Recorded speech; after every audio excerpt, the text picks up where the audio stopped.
when you go out to raise public funding, you want there to be loads of excitement. You want investors to be ready to, pour the money in. Otherwise, you're not going to get the cash that you're hoping to get. It's interesting, right? Like how many more options there are now to go public, especially when we look at the past 3 years or maybe 5 years or so, right? When we were having companies remaining private.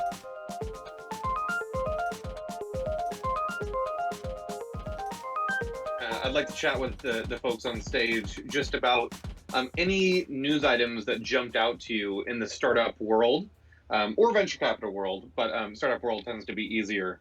Is there anything like if there was a water cooler, this is like our water cooler chat where we're like, oh my gosh, did you hear about blank? What's some startup news that stood out for you that kind of told you something about the world that would be fun for us to discuss today?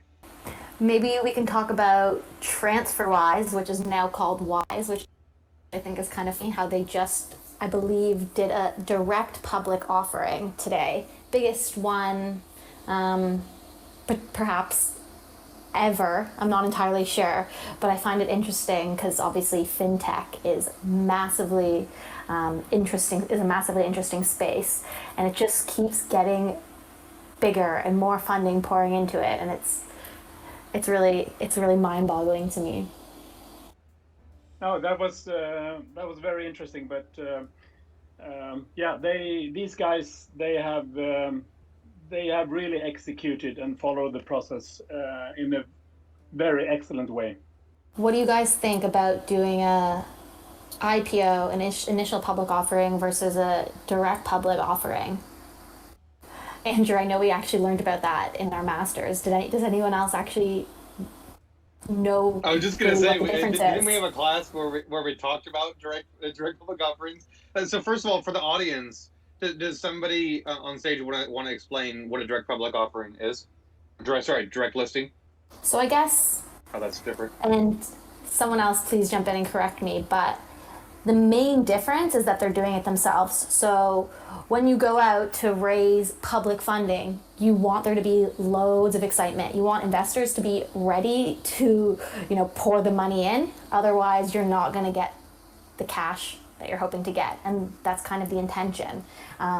It's doing a fundraise. So with a direct public offering, you're really doing it on your own. You don't have an investment bank, for example, getting other people interested. So you're going straight to the public. And it worked really well, for example, with Spotify, because obviously they have millions, if not billions, of users. So they can send an email and say, hey guys, we're going public, check this out.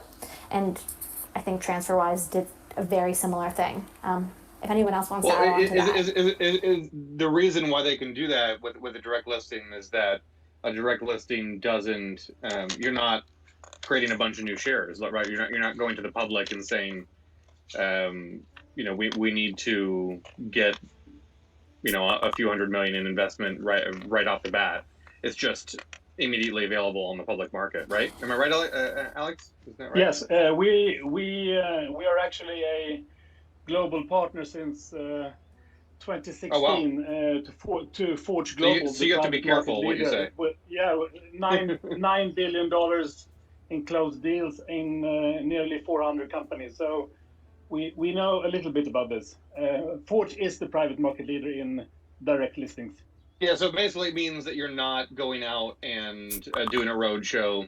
You're just up immediately on the stock market. Yes. And no one's underwritten. Got it. You have no underwriter. So if you can't raise that amount, you don't get the cash, and you've kind of set your valuation too high. So that's why it's really important, I guess, to set a realistic valuation, especially if you're going public. Well, always. Same thing applies for us. I hate when people try and be super bullish and set a valuation that is absolutely insane. I know there's going to be negotiations, but it's almost like, for me, it's something that I really don't like to see.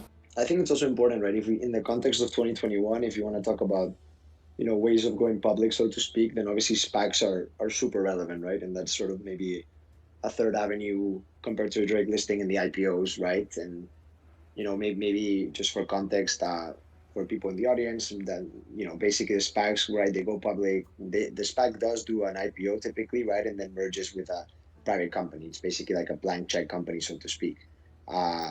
Yeah, which then takes on the public listing. So I think in today's world, I mean, in the beginning of this year, right, it was just a crazy amount of SPACs that were happening. Then I believe in Q2 things mellowed down a bit, at least in the US.